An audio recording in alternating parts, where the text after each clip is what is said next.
So I'm back in the basement. I'm calling this the war zone for Project Farmhouse because it's a mess. But you can see I'm holding steady on my water pressure now, which is really nice. And then if I open it up, I got that going to the sump pump. You'll see it'll go down to about 45 psi.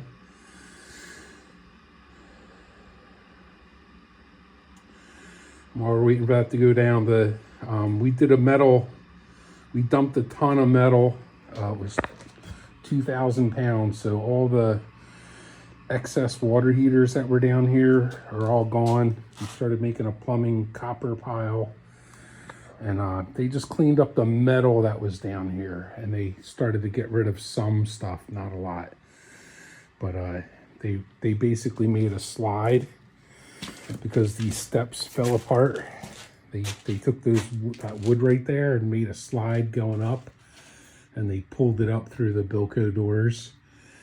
And but we're gonna fix these steps hopefully in the next couple of weeks, and get this back into shape so that we can empty all this trash. That's my ladder right there, so don't be throwing my ladder away. But all this trash has to go.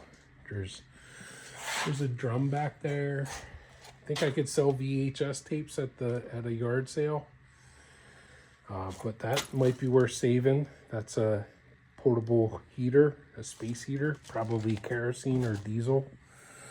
Have to see what that looks like. There you go. Just heard the pump kick on,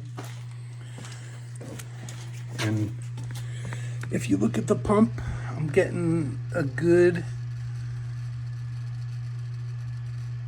Yeah, it's almost up to 50 psi, which is great. Anything over 40, in my opinion, is great. Yeah, it's at like right at 50 psi while the pump is running. It's still going up. So yeah, that's awesome. And then if I turn it off, it'll go back up to 65 psi.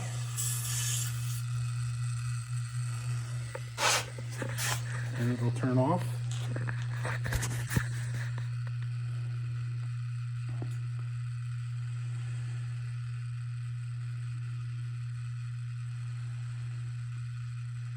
So we're at like 55 now. It's getting there. The pressure tank's building up pressure, so it's going to take a while. And it's a bigger pressure tank now, so it's going to take a little longer to fill.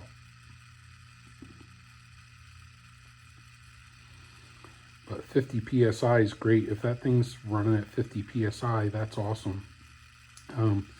So my next step with this would be, because it's a low, it's a shallow well. It's only about 65 feet deep, and the well pump's only at like 45 feet deep. Actually, I measured the well, the depth of, and it was at like 40 feet. It said 45 on this tank over here. It said 45, 65, but when I actually measured the 1-inch pipe, it was only like 38 feet long, plus the length of the pump itself is another 2 feet. So I'm gonna say it's at 40 feet deep. So the well's very acidic. So we're gonna have to install a acid neutralizer. And then I already bought the water softener, and then we're gonna put a new water pump here, water heater rather. But yeah, that kicked off at 65 psi. So yep, I'm good to go. That's looking good. Yeah, it's right at 65. So I'm gonna leave it on, and I'm gonna come back in a couple hours and just double check and make sure it's not leaking outside. But I lubed up that O-ring and that pitless adapter. And like I said, after putting a little tape behind the O-ring to get it to seat better, I think I fixed my well pump. So problem solved. I can move on to bigger and better things now. So I'm going to go make a video of the pole barn, and I'll show you what we finished off in there.